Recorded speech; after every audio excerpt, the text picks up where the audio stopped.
14 जनवरी मकर संक्रांति पर चुपचाप ये एक गुप्त जड़ अपने घर लेकर के आ जाना, छप्पर फाड़कर होगी धन वर्षा।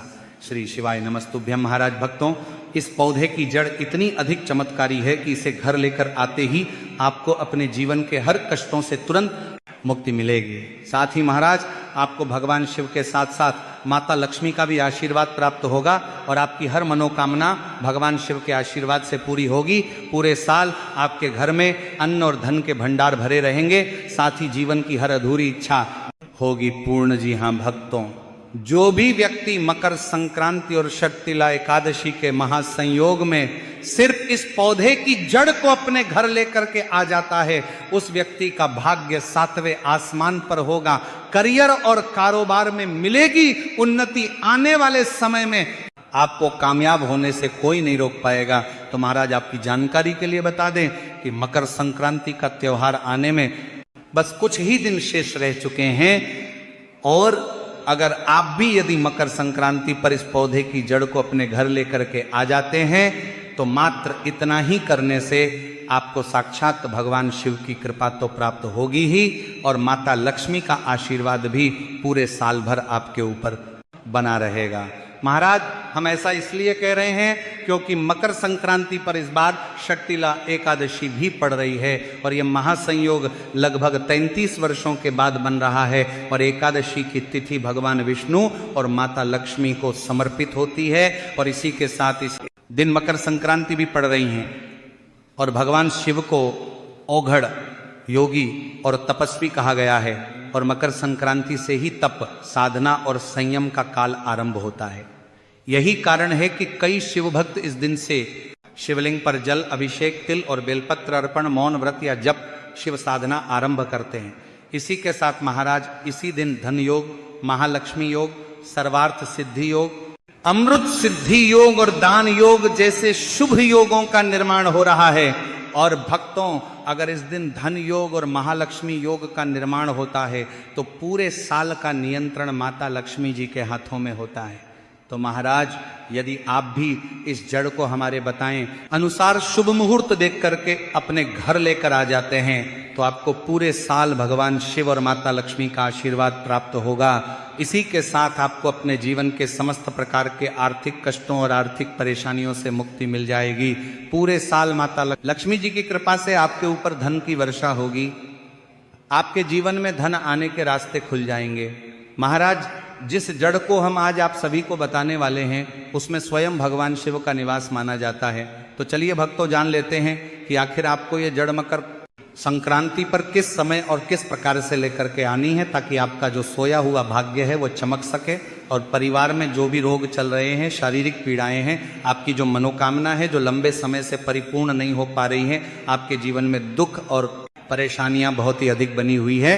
तो भक्तों, यह वीडियो आपके लिए बहुत ही चमत्कारिक होने वाला है और आपके भाग्य की रेखाएं इसके माध्यम से चमक उठेगी। महाराज ध्यान दीजिए, यदि आपने पशुपति व्रत कर लिए हैं, आपने सभी प्रकार के उपाय कर लिए हैं, लेकिन आपको मनचाहा विवाह नहीं हो पा रहा है, पुत्र प्राप्ति नहीं हो पा रही है, साथ ही साथ आपके ऐसे कई प्रकार के कार्य जो अभी तक परिपूर्ण नहीं हो पाए हैं, तो यह सभी कार्य इस एक कार्य से परिपूर्ण होने वाले हैं। तो महाराज उस चमत्कारी जड़ के बारे में जानने से पहले सभी शिव भक्त सच्चे हृदय से कमेंट में श्री शिवाय नमस्तुभ्यम या फिर हर हर महादेव अवश्य लिखिए। आपकी जो समस्त इच्छा है, समस्त मनोकामना है, उसे हमारे महादेव साक्षात परिपूर्ण करने वाले हैं। और साथ ही चैनल पर नए हैं तो चैनल को सब्सक्राइब भी अवश्य करें। तो महाराज आपका और अधिक समय व्यर्थ न करते हुए हम उस जड़ की बात कर लेते हैं, जैसे कि इस जड़ की सबसे अधिक महत्वता बताई गई है। देखिए, यदि इस जड़ को आप इस मकर संक्रांति पर अपने घर लाकर अच्छी तरह से धोकर स्थापित करके और पूरे साल महादेव की पूजा के लिए काम में लेते हैं तो आपके जो भाग्य हैं वह चमक जाते हैं। इस पेड़ की जो जड़ है वह अमृत है, इस पेड़ की मिट्टी जो है वह अमृत है, इस पेड़ की जो छाया है, जो भी व्यक्ति इसमें कुछ क्षण विश्राम कर लेता है तो ऐसा कहा जाता है कि भक्तों के सारे रोग, सारे दुख दूर हो जाते हैं। इस पेड़ की पत्ती को यदि शिवलिंग पर चढ़ाया जाता है तो भक्त की सभी कामनाएं सिद्ध हो जाती हैं। इस पेड़ की जितनी महत्वता बताई जाए उतनी कम है। इस पेड़ को, इस वृक्ष को मकर संक्रांति पर जो भी पति पत्नी लगा देते हैं, उनके घर पुत्र का जन्म होता है। यदि लंबे समय से संतान प्राप्ति नहीं हो पा रही है, संतान सुख नहीं मिल पा रहा है, तो ये सभी समस्याएं भी समाप्त होती हैं। क्योंकि ये जो पौधा है महादेव का स्वयं अंश माना गया है। ये पौधा कोई सामान्य नहीं है, ये पौधा एक चमत्कारिक पौधा है। जिस वृक्ष यानी कि जिस पौधे की हम बात कर रहे हैं वह है महाराज बेलपत्र का वृक्ष। भक्तों, मकर संक्रांति का त्योहार कुछ ही दिनों में आने वाला है और इस मकर संक्रांति पर आपको बेलपत्र की वृक्ष की जड़ को किसी भी दिन अपने घर लेकर के आ जाना है। यानी कि आपको बेलपत्र का जो वृक्ष है इससे तोड़ के लानी है और इसे आपको अपने घर लाके अच्छे से इसे साफ सुथरे पानी से धो लेना है।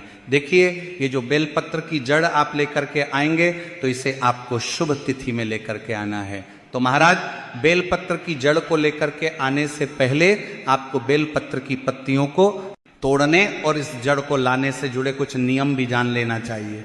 तो महाराज, सबसे पहले तो बेलपत्र की जो जड़ है इसे आपको सोमवार के दिन बिल्कुल भी लेकर के नहीं आना है, क्योंकि सोमवार के दिन बेलपत्र की पत्तियां तोड़ना, बेलपत्र की छाल तोड़ना अच्छा नहीं माना जाता है। साथ ही साथ पूर्णिमा की जो तिथि है इस पर भी आप बेलपत्र की पत्ती या फिर जड़ तोड़ के नहीं ला सकते हैं, इस बात का भी आपको ध्यान रखना है। साथ ही आप 7 अमावस्या की जो तिथि है इसमें आप रात्रि के समय या फिर शाम के समय बेलपत्र की पत्ती या फिर जड़ तोड़ करके नहीं ला सकते हैं। इसके अलावा आप अन्य कोई भी दिन हो, चाहे वो मंगलवार का दिन हो, बुधवार का दिन हो, गुरुवार का दिन हो, शुक्रवार का दिन हो, शनिवार का दिन हो, रविवार का दिन हो, किसी भी प्रकार का दिन हो, उस दिन आप बेलपत्र की पत्ती और बेलपत्र की जड़ लेकर के आ सकते हैं। मात्र आपको सोमवार, मासिक शिवरात्रि, प्रदोष, अमावस्या, पूर्णिमा, इन तिथियों पर बेलपत्र की वृक्ष की पत्ती या फिर जड़ लेकर के नहीं आना चाहिए। तो देखिए महाराज, सबसे पहले तो आपको बेलपत्र की जड़ अपने घर लेकर के आ जानी है। अब भक्तों ध्यान दीजिए कि इस बार लोगों के मन में यह भी कंफ्यूजन है कि मकर संक्रांति 14 जनवरी को मनाए या 15 जनवरी को। तो महाराज, आप सभी की जानकारी के लिए बता दें कि जिस दिन, जिस तिथि पर सूर्य देव धनु राशि से मकर राशि में प्रवेश करते हैं या सूर्य का उत्तरायण जिस दिन होता है उसी दिन की मकर संक्रांति मानना सर्वश्रेष्ठ है। और महाराज, इस वर्ष सूर्य देव 14 जनवरी को दोपहर 3 बजे के लगभग धनु राशि से मकर राशि में प्रवेश करेंगे। इसलिए इस वर्ष 14 जनवरी को ही मकर संक्रांति मानना सर्वश्रेष्ठ रहेगा। लेकिन महाराज, आपके क्षेत्र में, आपके आसपास जी भी दिन मकर संक्रांति मनाई जाए, उसी दिन आपको भी मकर संक्रांति का यह पर्व मानना है। लेकिन शास्त्र सम्मत 14 जनवरी को ही मकर संक्रांति का पर्व रहेगा। और महाराज, इस वर्ष मकर संक्रांति पर शक्तिला एकादशी भी पड़ रही है। ऐसे में यदि आप चाहे तो बेलपत्र वृक्ष की यह जड़ मकर संक्रांति से पहले भी तोड़ करके अपने पास रख सकते हैं, लेकिन इस जड़ का उपाय आपको मकर संक्रांति के दिन ही करना है, क्योंकि एकादशी के दिन भी किसी भी पेड़ पौधे या वृक्ष की पत्ती, तना या फिर जड़ को तोड़ना शुभ नहीं माना जाता है। इसीलिए आप चाहे तो 14 जनवरी से पहले भी ये जड़ तोड़ करके ला सकते हैं, इसमें भी कोई दिक्कत और परेशानी नहीं है। लेकिन ध्यान रखें, मकर संक्रांति से पहले सोमवार का दिन भी आने वाला है, तो सोमवार के दिन भी आपको बेलपत्र की जड़ को तोड़ने से बचना है, वरना ये महादेव को क्रोधित भी कर सकता है। तो महाराज, सबसे पहले तो आपको शुभ तिथि देख करके ये जड़ अपने घर लेकर के आना है और आपको इसे अच्छे से साफ सुथरा करके शिव मंत्रों का वंदन करना है। आपको श्री शिवाय नमस्तुभ्यम या फिर ओम नमः शिवाय इस मंत्र का लगातार जाप करते रहना है। तो महाराज, सबसे पहले तो आप जो बेलपत्र की जड़ लेकर के आए थे इसे आपको किसी भी कपड़े में बांध लेना है। अब देखिए, बेलपत्र की जड़ को किसी भी कपड़े के ऊपर रखने के बाद, इसके बाद आपको कोई सा भी एक पत्थर लेना है। आपको मात्र एक छोटा सा पत्थर लेना है और जो आपने पत्थर लिया है उस पर आपको गंगा जल या फिर किसी भी प्रकार का शुद्ध जल थोड़ा सा डाल देना है। और जो आपके पास बेलपत्र की जड़ थी, बेलपत्र के वृक्ष की जड़ थी, उसे आपको इस पत्थर के ऊपर घिसना है। यानी कि आपको बेलपत्र के वृक्ष की जड़ अपने घर लेकर के आनी है इसके बाद आपको किसी भी प्रकार का पत्थर लेकर के उस पर आपको गंगा जल या फिर किसी भी प्रकार का अन्य जल छिड़क करके इस पर ही आपको जो आप बेलपत्र के वृक्ष की जल लेकर के आए हैं उसे घिस के चंदन के रूप में तैयार करना है।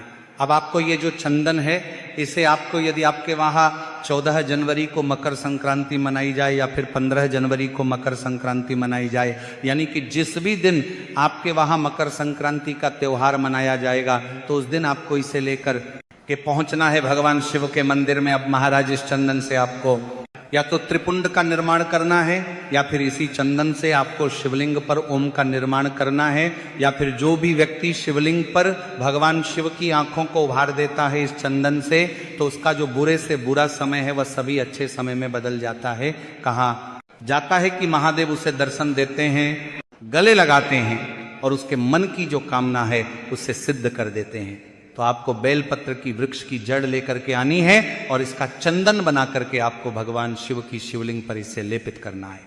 तो महाराज इस प्रकार से आपको पहला उपाय करना है बेलपत्र के वृक्ष की जड़ के चंदन से आने वाली मकर संक्रांति पर। अब महाराज दूसरा कार्य आपको यह करना है कि आप सभी को विशेष तौर पर बेलपत्र वृक्ष की जो चंदन है अगर उसे आप शिवलिंग पर चढ़ाते हैं मकर संक्रांति पर, और ये जो शिवलिंग पर चढ़ाया हुआ चंदन है इसे आप पुनः थोड़ी सी मात्रा में अपनी हथेली में लेकर के इसे ग्रहण कर लेते हैं, यानी कि इस चंदन को प्रसाद स्वरूप भी आप ग्रहण कर लेते हैं। तो ऐसी मान्यता है कि आपके शरीर के जो भी रोग हैं, संकट हैं, कष्ट हैं, वो सभी दूर होने लगेंगे। तो महाराज बेलपत्र की जड़ का यह विशेष उपाय आपको करना है। साथ ही साथ आपको बेलपत्र का वृक्ष भी मकर संक्रांति पर अवश्य ही लगाना है।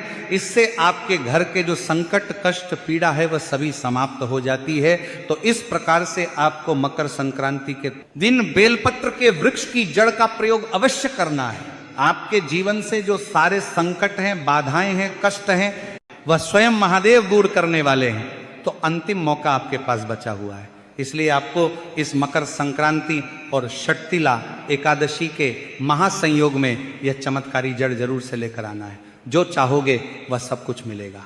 अब महाराज इसी के साथ मकर संक्रांति जैसे पवित्र पर्व पर दान को लेकर लोगों के मन में यही भ्रम रहता है कि जब तक महंगी वस्तु का दान न किया जाए तब तक पूरा फल नहीं मिलता, जबकि शास्त्र इसका बिल्कुल उल्टा संदेश देते हैं। महाराज यदि कोई व्यक्ति मकर संक्रांति पर महंगा दान करने की स्थिति में नहीं है तो उसे बिल्कुल भी दुखी या संकोच में नहीं पड़ना चाहिए, क्योंकि भगवान कभी भी किसी की जेब नहीं देखते, भगवान मन की भावना देखते हैं।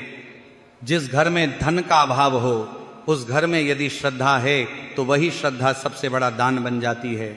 ऐसा व्यक्ति प्रातः स्नान कर ले, सूर्य देव को जल अर्पित कर दे, उस जल में यदि एक दाना तिल या गुड़ भी डाल दे तो वह अर्घ्य पूर्ण माना जाता है। इसके बाद मन ही मन यह संकल्प कर ले कि हे प्रभु मेरी सामर्थ्य सीमित है, लेकिन भाव पूर्ण है।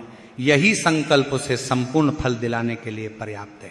यदि घर में थोड़ा सा तिल, चावल, गुड़ या अन्न उपलब्ध हो तो उसे किसी जरूरतमंद को सम्मान के साथ दे देना चाहिए। मात्रा बहुत छोटी हो सकती है अब, लेकिन यदि देते समय मन में अहंकार न हो और ये भाव हो कि मैं प्रभु का दिया हुआ, प्रभु के ही किसी रूप को लौटा रहा हूं, तो वह दान शास्त्रों में संपूर्ण दान माना गया है। यहां तक कि यदि किसी के पास देने के लिए कुछ भी न हो तो किसी भूखे को प्रेम से भोजन करा देना किसी दान पुण्य से कम नहीं होता है, या किसी असहाय की सहायता का मार्ग दिखा देना भी दान ही है, और ऐसा दान भगवान के दरबार में कभी निष्फल नहीं जाता है। अब महाराज उन लोगों की बात करते हैं जो दान करते समय मोबाइल निकालते हैं, सेल्फी लेते हैं, वीडियो बनाते हैं और समाज को दिखाने के लिए दान करते हैं। तो शास्त्र इस विषय में भी बिल्कुल स्पष्ट है। दान यदि प्रशंसा, वाहवाही, नाम और प्रसिद्धि के लिए किया जाए तो वह दान नहीं रह जाता, वह एक प्रकार का सौदा बन जाता है। गीता में ऐसे दान को राजस दान कहा गया है, जिसका फल मिलता तो है लेकिन वह फल क्षणिक होता है, स्थायी नहीं होता। ऐसे दान से न तो पाप कटते हैं और न ही आत्मा को शांति मिलती है, क्योंकि वहां भाव सेवा का नहीं प्रदर्शन का होता है। इसलिए महाराज सत्य यही है कि मकर संक्रांति पर एक निर्धन व्यक्ति द्वारा श्रद्धा से दिया गया थोड़ा सा दान उस धनवान व्यक्ति के दिखावे वाले दान से कहीं अधिक फलदायी होता है। दान का संबंध धन से नहीं, दान का संबंध हृदय से है। जब दान मौन भाव से, विनम्रता से और बिना किसी दिखावे के किया जाता है, तभी सूर्य देव प्रसन्न होते हैं, भगवान भोलेनाथ प्रसन्न होते हैं और तभी जीवन में संपूर्ण फल की प्राप्ति होती है। तो महाराज, यदि आपको ये जानकारी थोड़ी सी भी उचित लगी हो तो वीडियो को लाइक करें, चैनल को सब्सक्राइब करें और आप ये वीडियो भारत के किस राज्य से देख रहे हैं कमेंट में जरूर बताएं। धन्यवाद।